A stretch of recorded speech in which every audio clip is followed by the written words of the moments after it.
જય માતાજી।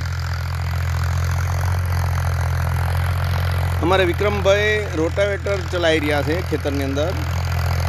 એમને પણ એક સારો વિચાર છે, સારો ઉમદા વિચાર છે કે મિસ્ત્રીનું ખેતર સારી રીતે હું ઉપજ લઈ શકું, સારું કામ કરી શકું, જીવનનો વિચાર શુદ્ધ ભાવવાળો માણસ છે અને એની જોડે સમય નથી છતાંય આપણું કામ કરે છે, બરાબર। એટલે આવો ભગવાન પરમાત્મા કોઈને કોઈ માણસ તમને મોકલી જ આપે છે, હતાશ થવાની જરૂર નથી। ખોટી રીતનો પૈસો પેદા કર્યો હોય છે તો એ ખોટી રીતે જશે, સાચી રીતે કર્યો સાચી રીતે જશે, સમયનું કામ કરે છે। સુખ સપના જેવું છે અને દુઃખ પાણીના પરફોટા જેવું છે। પરફોટો ક્યારે ફૂટે અને પરફોટો ફૂટે એટલે સુખ આવશે।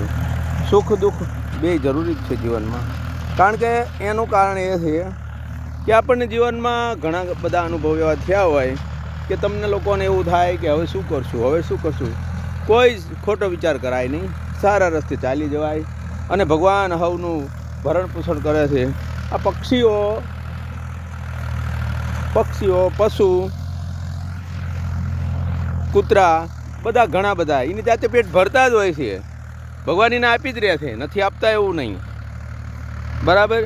100 માની રોટલો ખાવો, 100 માનથી જીવાય એટલું જીવવું, બરાબર। એટલે કોઈ જાતનો ખોટો પ્રયત્ન કરવો નહીં, કારણ કે સામેવાળી વ્યક્તિ તમને એટલી સમજદાર નથી। કદાચ તમારામાં પણ ફોલ્ટ હોય, આપણે પણ ફોલ્ટમાં હોય, આપણે પણ કદાચ નફરત કેમ આવે છે માણસને, કંઈક કારણ તો હોય ને।